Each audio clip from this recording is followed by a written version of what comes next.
Hello everybody, it's Jared Gucci here, Mr. Internet Tips, and it's Wednesday, What's Up Wednesday time, and today we're going to do something a little bit different. I'm actually not going to give any strategy or advice or answer any questions, but what I am going to do is give you my personal review of this little bad boy right here, and that's the new iPhone 4, which I got Friday of last week, and I've had enough time to play around with it and kind of find some things that I like and that I don't like about it, and I want to share those things with you. And as always, there is going to be a blog post link in the description of this video so you can actually read in detail all the things that I'm talking about in this video.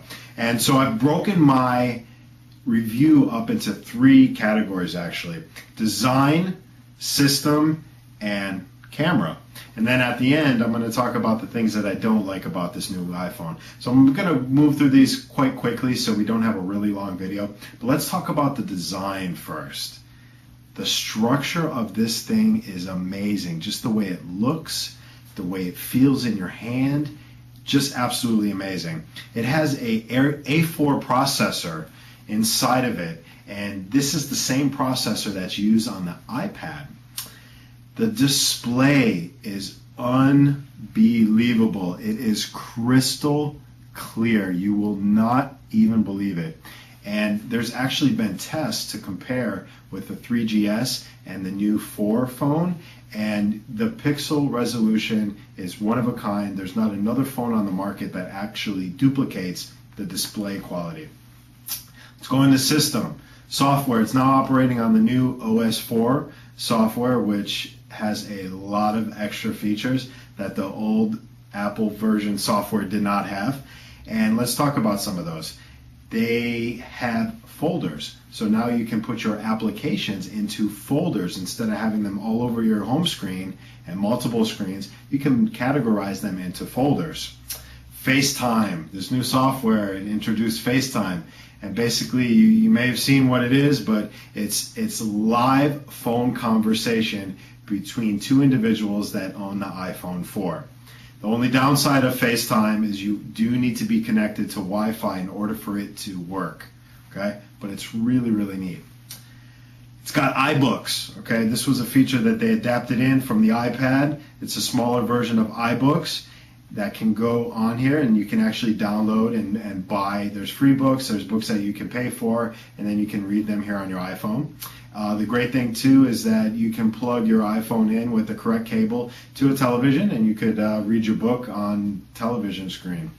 It's got iMovie. There's a $5 app that you can download called iMovie, and you can edit HD quality videos directly on your iPhone and then upload it to YouTube or save it and put it wherever you want.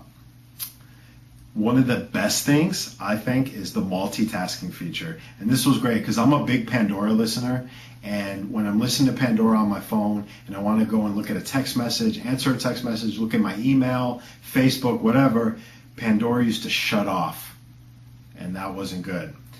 With new multitasking, I can actually continue to listen to Pandora, and then I can go and do other things on my phone. Also, it's got a new app switching software function that allows you to easily switch in between apps at just a click. It is so fast. It's super fast. Okay, it's got the unified inbox where you can, if you have 10 different email accounts, you can have them come all into one inbox. It's also got email threading. So if you have different threads inside of an email conversation, it will categorize it and put it all together. Okay, let's go into the camera and talk about that. 5 megapixel camera on the back side of this with a flash. Okay, we're going to talk about the flash in a second. But it's got a 5 megapixel camera on the back side. The front side is a VGA camera. It's not as high quality as the main camera on the back side, but it is a good quality. It's good for FaceTime. I wouldn't necessarily say it's great for actually taking self-portraits. So you can continue to use the main camera, and then you can just look inside of the Apple logo, which is a mirror, to take your self-portrait. It's got the flash. The flash is great. So now when you're shooting video or taking a photograph, you can actually use the flash. I'm just going to turn the flash on here so you can see how bright this thing is. Look at that. Do you see that? Super, super bright. Okay, we'll turn that off. And there's 3 settings. You can have it off, you can have it on auto, or you can just turn it on completely. And then the speed is probably one of the most amazing things with this new camera, is if you have the flash off, you can just snap, snap, snap, snap, snap, and it takes pictures so quickly. Okay. Now let's talk about the bad stuff. And I said that I would tell you about things I liked and didn't like, so I had to find a few things I don't like. And it was really hard because I love this phone. I've had every generation of this phone, and I will continue to have this phone, and just actually makes my business life much easier. But I did find some bad things that I hope to see change in future updates. Notifications. I don't necessarily like how I can be in the middle of sending an email and a notification pops up and it just slows down the phone. It interrupts my process that I'm currently working on. So I think there needs to be some improvement on notifications. Other phones can do it.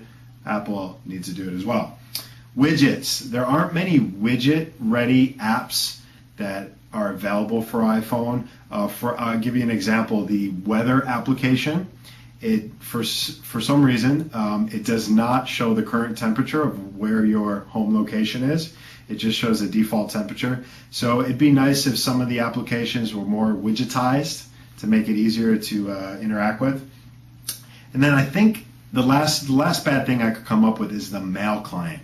I think there's a lot of room for improvement on how the mail client works. Gmail works much better, as you can put your emails into folders. There's different forwarding options, but I think there's a lot of improvement or areas of improvement that could be made to the mail client on the iPhone. But overall, I gotta say that it is an absolute awesome phone. I didn't talk much about the reception. There is no complaints on the reception. This is the only phone I use. I don't have a home phone, don't have a business phone. I have no problem with reception. And there's a lot of hype out there about bad reception. It's fine. Overall, it's a really amazing phone. And I would challenge anybody who's sitting on the fence in buying one of these. If you bought one and you didn't like it, I would actually pay for it. Because I can't see anybody getting involved in using this phone and not enjoying it. So I hope this was helpful. I just wanted to share with you what I like, what I don't like about the phone. Love to hear your thoughts on it. And again, there is a blog post link in the description of this video. Click on that to get some more information. Thank you for watching, and I will see you next week.